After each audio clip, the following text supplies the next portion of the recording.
Redskins,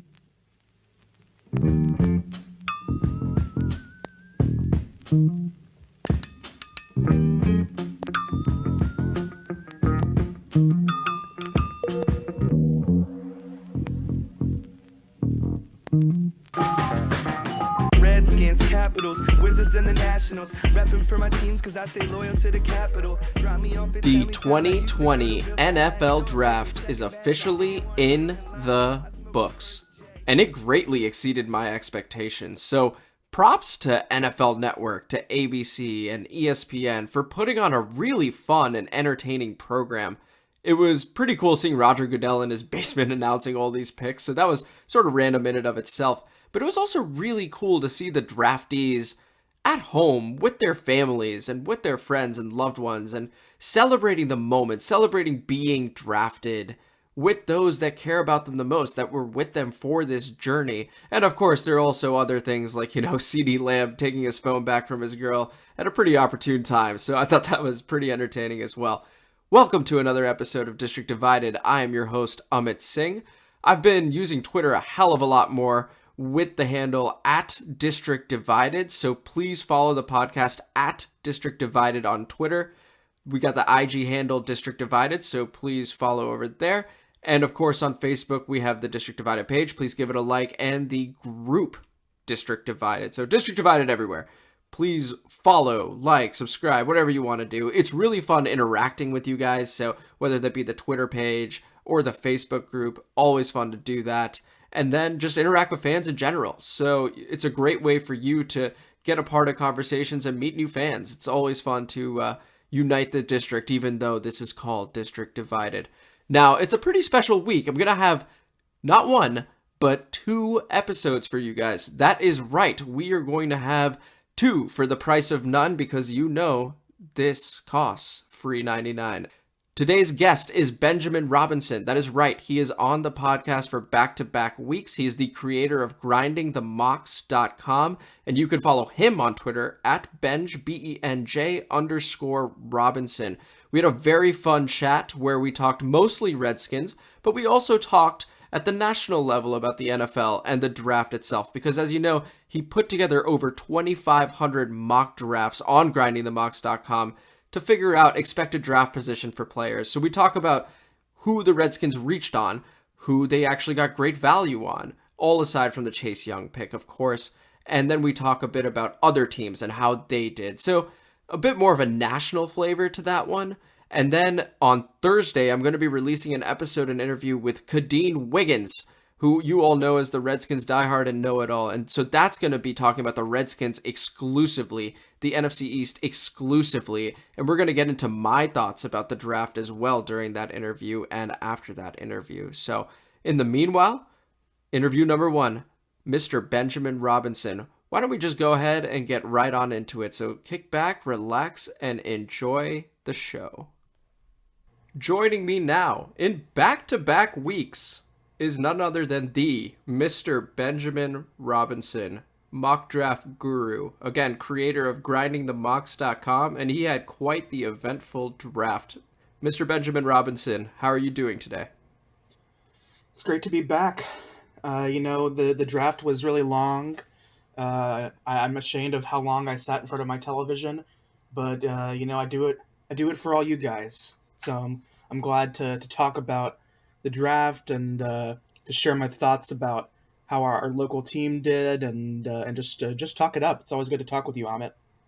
Well, we always appreciate community service here in DC, and so we're very thankful to have you sitting in front of that couch and doing the Lord's work for us. Greatly appreciate that. So it's a big day for you, right? Like you had said last week, you've accumulated over 2,500 mock drafts.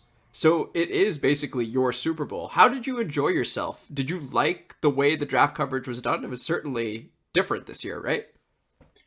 It was definitely different. The coronavirus really threw a wrench into the draft, and the NFL likes the draft to be normally this kind of very big and bombastic type of experience, and this year was going to be no different.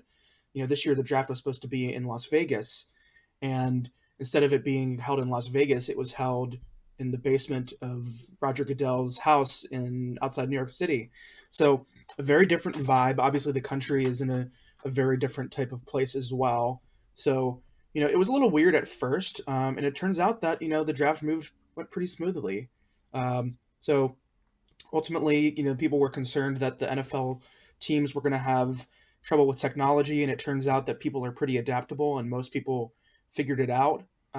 So that was really fun to watch, and it's really kind of the second biggest kind of sports event that we've had. People forget that we had the WNBA draft, a couple weeks before.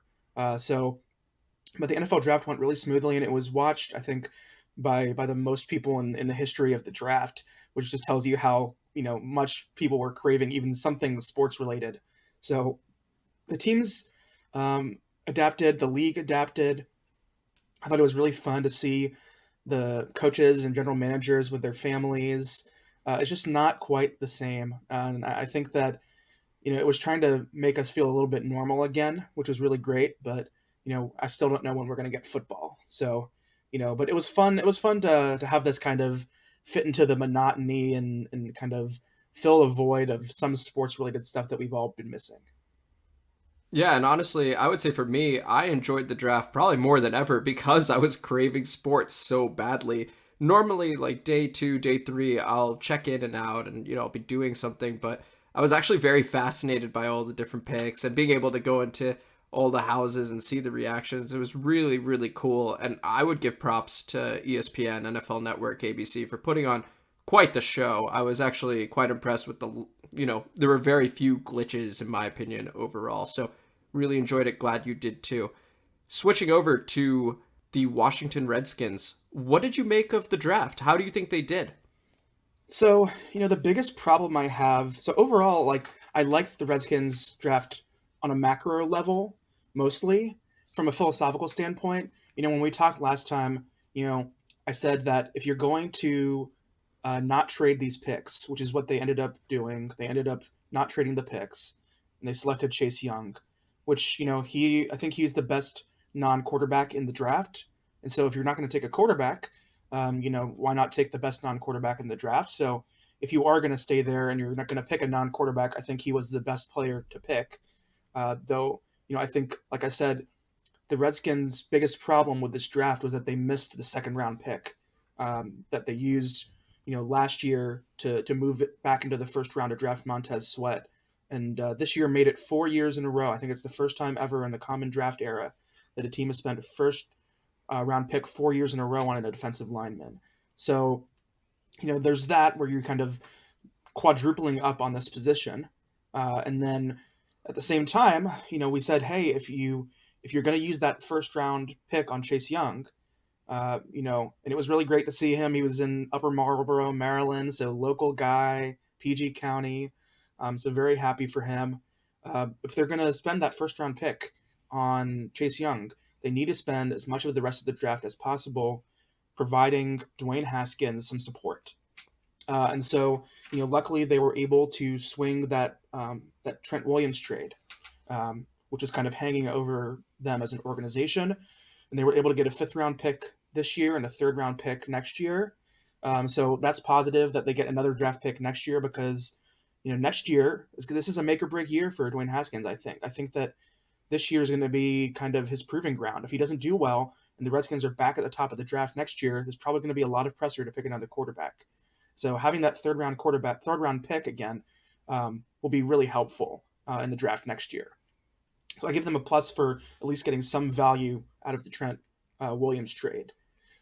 So I like certain things about this Redskins draft. Positionally speaking, overall, after drafting Chase Young, they drafted 3 players on the offensive side of the ball that I think have a chance to help. So they drafted Antonio Gibson, who's kind of a running back wide receiver type out of Memphis. We'll talk about him later because I think that was a little bit of a reach in terms of talent and then in terms of what I have in terms of expected draft position. They drafted Sadiq Charles, the offensive tackle from LSU, which I thought, if you're going to try to put in somebody who has a chance to replace Trent Williams, we're not going to replace Trent Williams. He was a top 10 pick in the draft, but This is somebody who, as a new blood to the line, good player from LSU, came out early. So I think that has some potential to be a decent pick for them. Uh, and they drafted Antonio Gandy Golden, wide receiver from Liberty. And I think that was a fine pick for the round, and the value was pretty good. So, in the end, after drafting Chase Young, they did try their best to put some talent, some help around Dwayne Haskins. I just don't think that it's really going to be enough.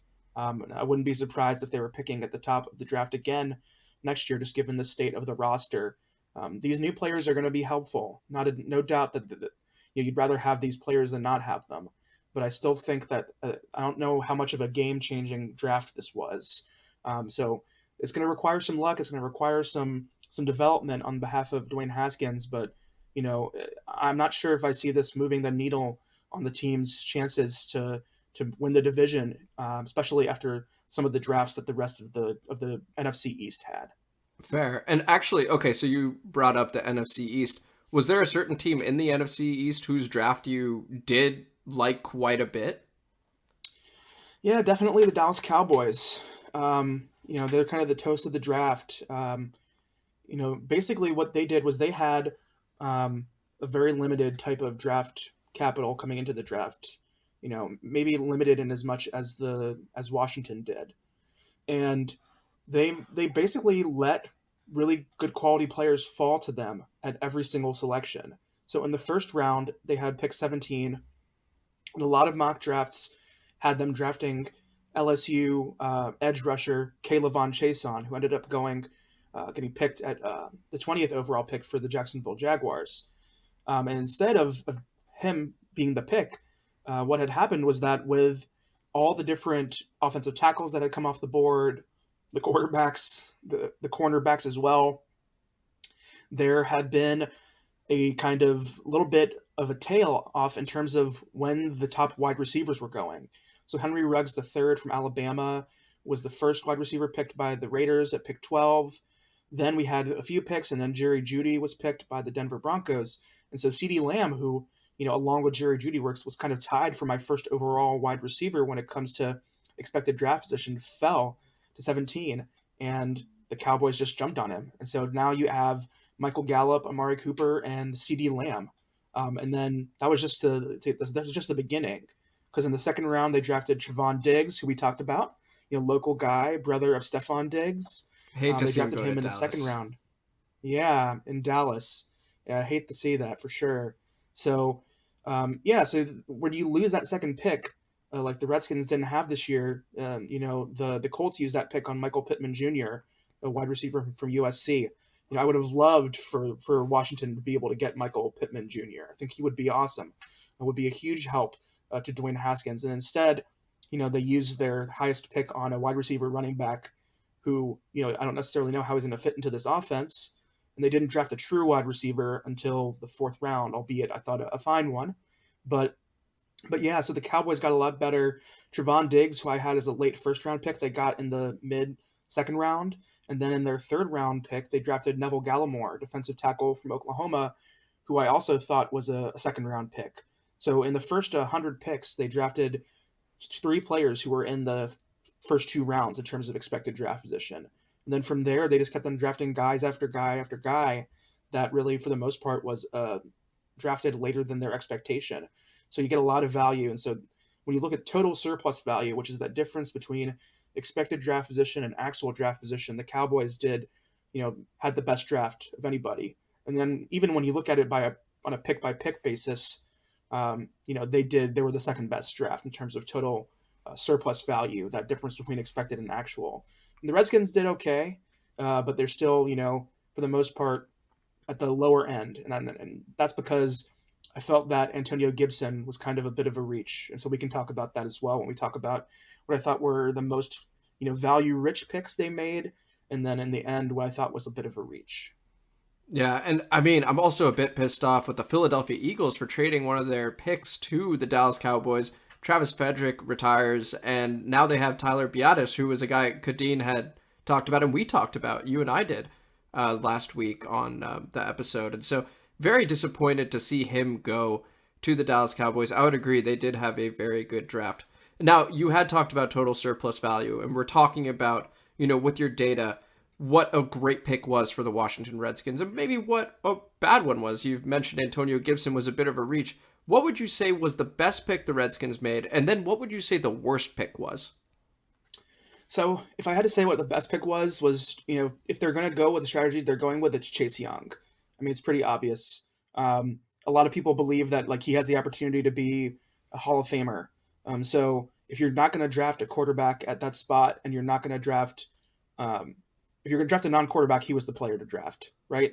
So outside of Chase Young, just throwing Chase Young to the side, because a lot of the times people are like, well, the Redskins draft doesn't really start until pick 66 because Chase Young is just a given. So to me, that's where I start, and that's that Antonio Gibson, wide receiver, running back hybrid out of Memphis.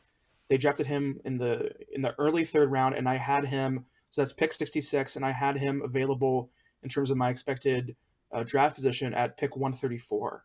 So that's a big, what I call a negative surplus value pick. And so when you have that, that's kind of an outlier. And so to me, he could be a good player. In terms of the position he plays, right? He plays running back. So in the end, his ceiling in terms of production is probably going to be limited, because we know that running backs are not as important to winning in the game of football as wide receivers are in terms of the efficiency of their production in terms of yardage and targets and how that contributes to scoring. So to me, that was their highest non-Chase Young pick. And it's also their least valuable pick. But outside of that, I thought this Antonio Gandy Golden pick was pretty nice. I had his expected draft position as 120. So that's kind of in the earlier part of the fourth round, and they got him at 142 with a later pick in the fourth round. So he's a wide receiver out of Liberty. So he played at kind of a lower level of competition. Liberty has a decent football program, but it's not like they're playing in one of the major conferences. But Antonio Gandy Golden is kind of this big, tall wide receiver who can jump quite a bit. So, I view him as, a pretty good value in terms of where they got him, but it's also the fourth round. And so in the fourth round, you're not getting as strong of an impact player. So, they really missed out on having that second round selection where they could draft one of the top, wide receivers, or draft, another offensive lineman.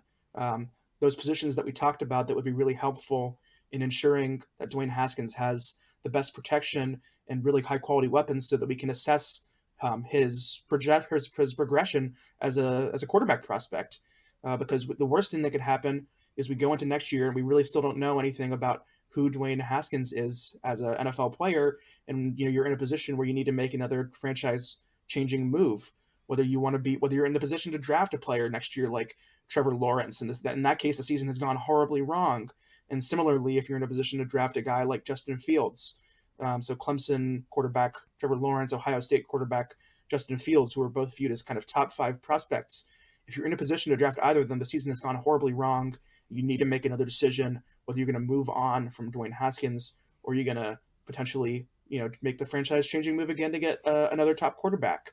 So to me, like I said, missing that second round pick is huge. And that's kind of what I think in terms of, the player that the Redskins missed out on. Is probably one of those top players playmakers that they could have gotten with that second round pick. Yeah, and again, like you said, missing out on an opportunity to help Dwayne Haskins with a second round pick would have been great. Now, I don't think a lot of Redskins fans are going to be complaining too much, because Montez Sweat was a very good rookie last year and has shown he's going to be very productive in the league. But going with both Antonios as the best pick, worst pick, I think makes a lot of sense.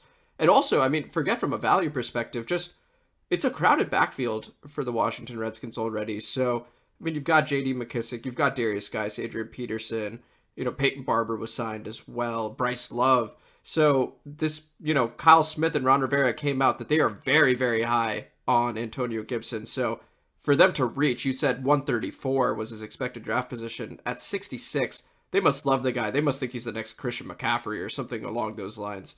So Scott Turner has a toy to play with there. Gandy Golden, like you said, just offers something a bit different. 6'4", 223, so one of those bigger targets. Dwayne likes to throw that high ball. I think Gandy Golden can go get it. But like you said, Michael Pittman Jr. was that pick that the Washington Redskins gave away. Can you name a player or two that you would say the Redskins missed out on? Michael Pittman could be one that you name. Yeah, so Michael Pittman Jr., in terms of like the highest rated wide receiver at that point in the draft, was probably Denzel Mims, wide receiver from Baylor. So he went at pick 59 to the New York Jets, and I had a kind of late first round expected draft position on him. So other positions that were kind of fell quite a bit in the draft as well were offensive tackles. So they drafted Sadiq Charles in the fourth round. Imagine if they had another tackle. So at the beginning of the second round, Josh Jones, offensive tackle from Houston, who ended up going at pick 73 to the Arizona Cardinals, would have been a great selection there. Ezra Cleveland, offensive tackle from Boise State, was available then as well.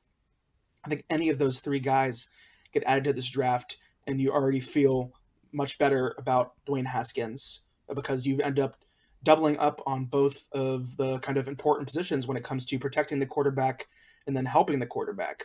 So Antonio Gibson, when I think about Ron Rivera, when you think of a player that Antonio Gibson kind of compares to, I think he kind of compares to like Curtis Samuel, who plays on the Panthers, and he was a kind of running back wide receiver hybrid out of Ohio State.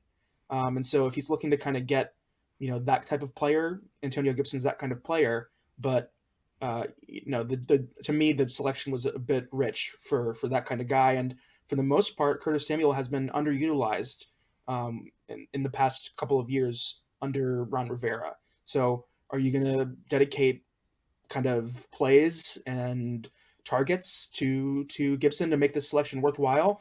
Well, he's a high selection, so that means that they must think that he's going to play some role in the slot because you mentioned that the running back snaps are going to be kind of fewer and far between because of the depth of the Washington backfield. So to me, you miss out on a high prospect that you could have drafted there. Like I said, Ezra Cleveland, Boise State, offensive tackle, Josh Jones, offensive tackle, Houston, and then a guy like Michael Pittman Jr. I think we talked about Chase Claypool. I thought he was going to be available in the third round. He ended up going in the second round. But those top wide receivers, Denzel Mims, Michael Pittman Jr., Josh Jones, Ezra Cleveland, any of those guys would have been great additions to this team to help Dwayne Haskins in his development. Yeah, and I wonder actually how much we're talking about Antonio Gibson still. Might as well call this the Antonio Gibson interview. But we talk about him playing in the slot. Steven Sims is already pretty good in the slot, and we already have Trey Quinn. So I do wonder how much he is going to play in the slot. I do see Antonio Gibson playing out of that backfield on third down, maybe even second down at times, just as a little safety valve for Haskins, who did very well at Ohio State, throwing it to his running backs. So still a lot of questions. It was a very interesting pick, and they must think, you say Curtis Samuel, I honestly think they are thinking something closer to Christian McCaffrey in terms of what he can do for them to reach that far.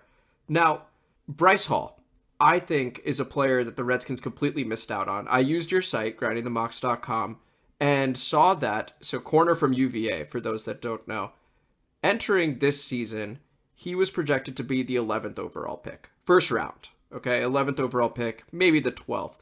When he got hurt, he was projected to be the 20th overall pick, still in the first round. So he only gets injured once. He is first team All ACC in 2018 in his full season, and second team All American. He is available with pick 156 that you get from the San Francisco 49ers in that Trent Williams trade. Instead, you take a backup center, third string center, Keith Ismail from San Diego State. Would you say that the Redskins missed out on Bryce Hall, who was in their backyard? Yeah, they definitely, I think, missed out on him. It's really hard to say on some of the players who have injury histories about when they're going to go.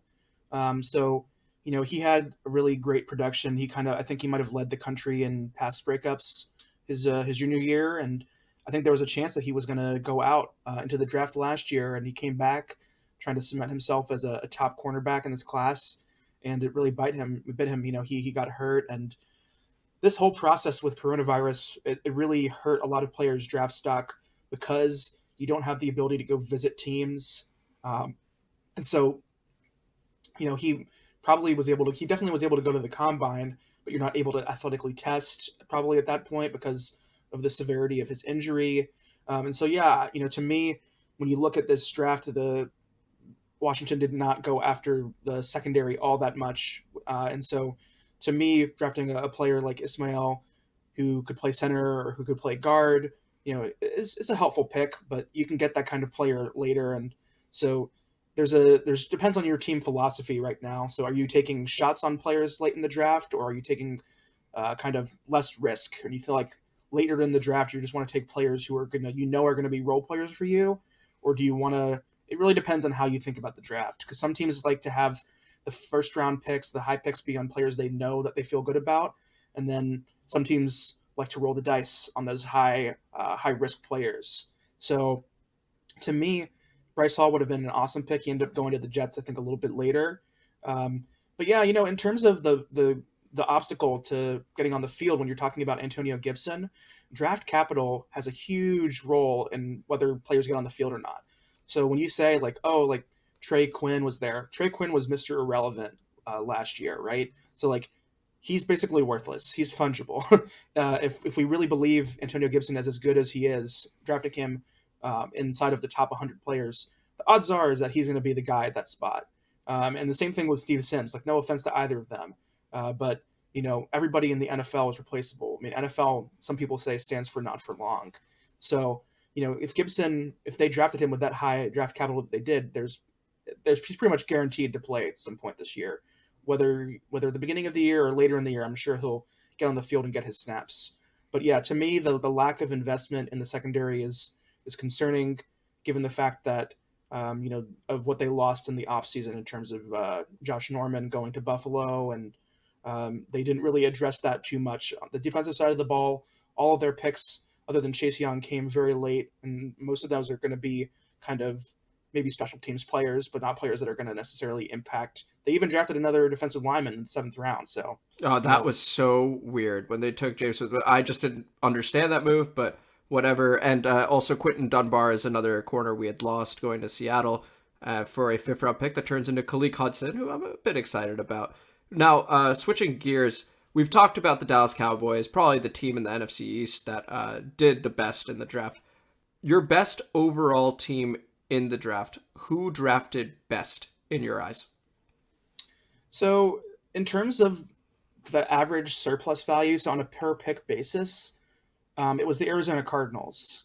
And so, the Arizona Cardinals didn't have a 2nd round pick this year. So unlike Washington, they had traded that pick to the Houston Texans for DeAndre Hopkins.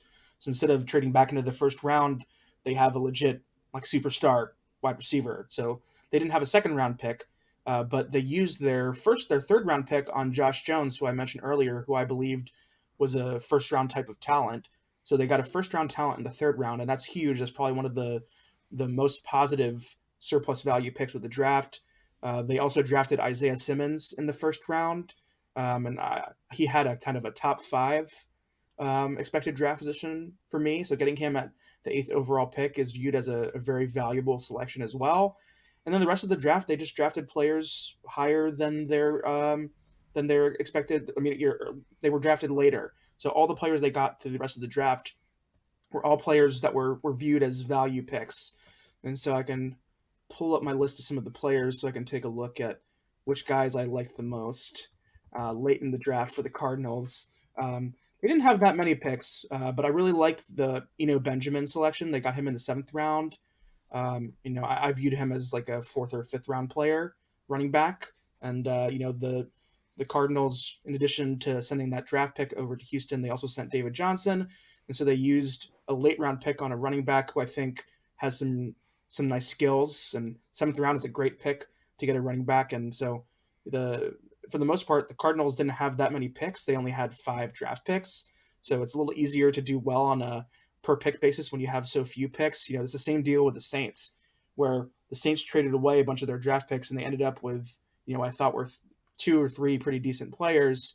So their draft looks pretty good on paper, but at the same time, you've traded away a lot of value. And so, I'm really impressed with a team like the Minnesota Vikings, who had, 15 picks and still managed to have a very positive draft surplus value type of draft. So to me, Cardinals are the team in my metric, but the Vikings are the team in my heart because they were the ones who always traded down and were still getting value even when they traded down. And so it's very impressive when you have 15 picks. You really put a lot of chances, a lot of guys that can impact your roster. If Washington had more of a draft like Minnesota did, I think you'd be a lot happier with the kind of talent you've added to the team. Yeah, no, it makes total sense. And just to speak to Benjamin, like you said, drafted in the 7th round by the Arizona Cardinals, played running back at Arizona State. His coach is LaDainian Tomlinson, actually, or at least his running backs coach, the one that he had worked with, not at Arizona State, but just on the side.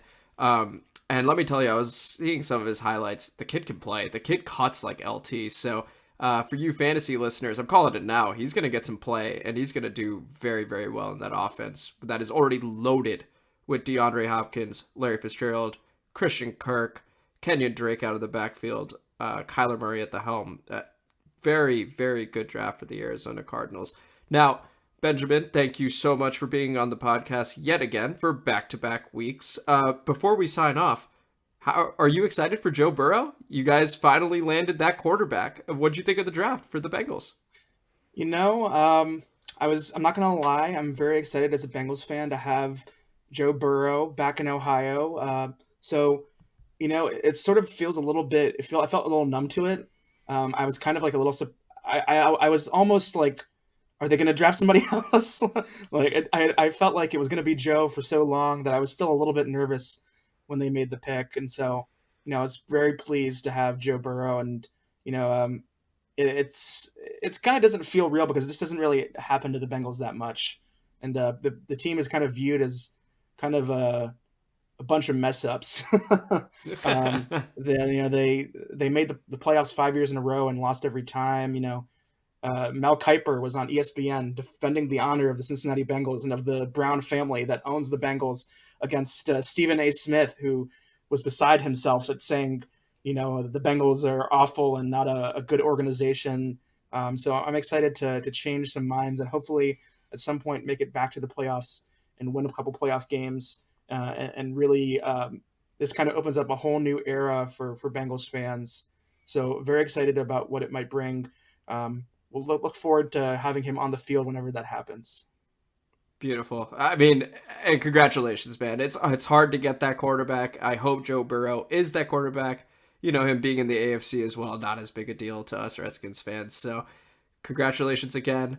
And for those that don't know, Benjamin Robinson is a bit of a local celebrity. One of his tweets actually had over 100 retweets and over 400 likes. And I want to say his impression count was over 150,000. So local celebrity Stop. Local celebrity here, Benjamin Robinson. Again, grindingthemocks.com, and you could follow him on Twitter at Benj, BENJ _Robinson. Mr. Robinson, thank you so much once again. Yeah, my pleasure. And, I wish you the same thing with Dwayne Haskins. Hopefully next year they're in a position to, if they think Dwayne Haskins is the guy to draft, one of the better offensive tackles or wide receivers that might be available in next year's draft. Thank you. We're hoping so. Now, before we wrap up, I want to tell you guys who I thought won the 2020 NFL Draft. Now, as you know, quarterback is the most important position in all of sports, and it is the hardest one to fill. So, naturally, I'm going to go with the team that took a quarterback. And you guys are probably thinking I'm going to take the Miami Dolphins because they took Tua Tagovailoa. Nope, not going to take them. Well, then it's got to be Joe Burrow. Nope. Justin Herbert? Nope. The Green Bay Packers won the 2020 NFL Draft by taking Jordan Love, 26th overall. And I don't even mind that they traded up for him. But they've got Aaron Rodgers. How did they win? Well, we were saying the same thing about Brett Favre being in Green Bay in 2005. April 23rd, 2005, Brett Favre has already played 13 seasons with the Green Bay Packers. 3-time NFL MVP, 3 straight seasons. He's a Super Bowl champion. He's been to many Pro Bowls, many first-team All-Pro appearances, second-team All-Pro appearances. The guy is a stud. And he doesn't really look like slowing down. He's talked about retiring a little bit here and there, but it's Brett Favre, guys. It's Brett Favre. He's not retiring. Packers didn't care. They took Aaron Rodgers 24th overall in that 2005 draft. And would we say they were wrong for doing that? I wouldn't, because they ended up winning another Super Bowl, this time with Aaron Rodgers. Aaron Rodgers would go on to win NFL MVP twice. He would go on to go to 8 Pro Bowls. He would go on to be first team All-Pro a couple times. So would I say they made a mistake taking Aaron Rodgers when he had to sit on the bench for 2 years, 3 years actually, behind Brett Favre, an aging Brett Favre who's still playing really well? Yeah, no, I wouldn't say so. I'd say they got another Super Bowl out of it. I'd say they had another 15 years of dominance, and it's still going because Aaron Rodgers is one of the best quarterbacks in the game. So then why would you take Jordan Love if Aaron Rodgers is at the peak of his career, or near the peak of it at least? Why would you do that? He's still one of the best quarterbacks out there. Well, because eventually he's going to retire. Eventually he's going to slow down a little bit. And why not, while you're still near the peak of your powers, be able to mentor a guy like Jordan Love, who, guys, if you look at his tape, my goodness. This kid is baby Mahomes. This kid is baby Rodgers. He's raw. He's very, very raw. He is not a finished product. This would not have worked anywhere else. Jordan Love and the Packers are a perfect marriage. They are a perfect couple. Jordan Love needs to sit for a year, and that's the standard thing, is normally quarterbacks will sit for a year and then they can light the league up, or at least have the chance to. Patrick Mahomes did that. Aaron Rodgers did that. He sat a few years and he lit it up. Jordan Love's going to have the same opportunity. He's got tremendous talent, and he has the ability to set the world on fire. I am so excited to see what he does. Now, what about the rest of Green Bay's draft? Yeah, it was alright. I mean, they got A.J. Dillon in the second round. They already have Aaron Jones and Jamal Williams, so I don't really get that. But that doesn't matter, because quarterback is the most important position to fill, and they have just done that. And they have given this guy with an incredibly high ceiling in Jordan Love probably 2 to 3 years on the bench, which may be a little frustrating for him.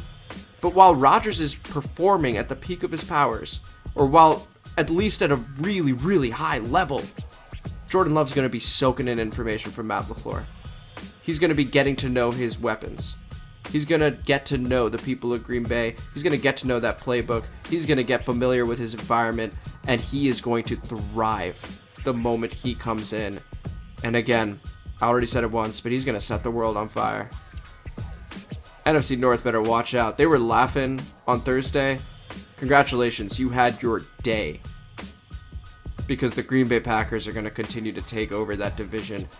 Kirk Cousins, Minnesota? Come on, man. Skins fans, we know how we feel about Kirk Cousins. That ain't going anywhere. Anywhere.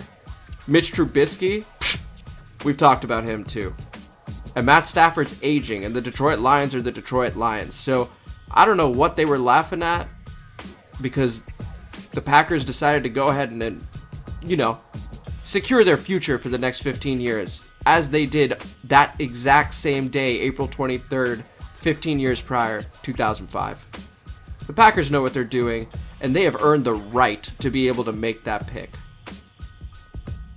That's how it's done, folks. Plain and simple. That is how it's done. Thanks again to Ben Robinson for being a guest on the podcast. Back-to-back weeks. Again, it's grindingthemocks.com, and you can follow him at Benj, BENJ_Robinson. Awesome interview. It was fun talking mostly Redskins, but then also talking about those other teams. I hate that Dallas had a good draft, but the reality is they did, and Ben thought so too. So props to them. That you will never hear me say that again. And once again, please follow District Divided with the handle @DistrictDivided on Twitter.